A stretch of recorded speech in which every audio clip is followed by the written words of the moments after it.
Grabe, Medit, hindi rin nagpapahuli. Yes, mga Mima. So, bago natin ipagpatuloy ang ating pag-support today's video, kung bago ka pa lang sa aking channel, please subscribe po, like, and pakit na rin po natin, guys, ang notification bell upang ma-update po tayo tuwing ako pinag-upload patungkol sa Team Kalingap. And please support po natin ang buong Team Kalingap, lalo na po kila Kalingap Rab at Kuya Bat. So for today's video nga po, ang ating pag-usapan muli at patungkol nga po dito kay Medit, na kung saan ay talagang hindi rin nagpapatalo at nagpapahuli sa mga kaganapan po dito sa nangyayari ngayon sa ating buhay.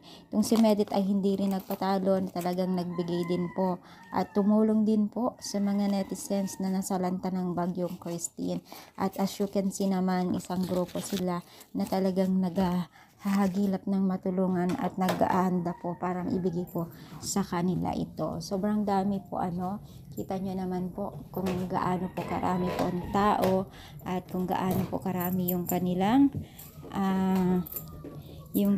mga Mima, yung grupo na naghahanda para sa mga tulong po ng maitutulong po nila sa mga nasalanta sa bagyong Christine. Maraming napasaludo ito si Medit dahil po sa kanilang plano na talaga naman pong hindi masusuklihan ng pasasalamat sa mga netizens na kanilang naabutan ng tulong. So, kung dati po ay tinutulungan si Medit, ngayon sila naman po ang tumutulong ngayon. That's a good way and good image po sa mga kabataan talaga.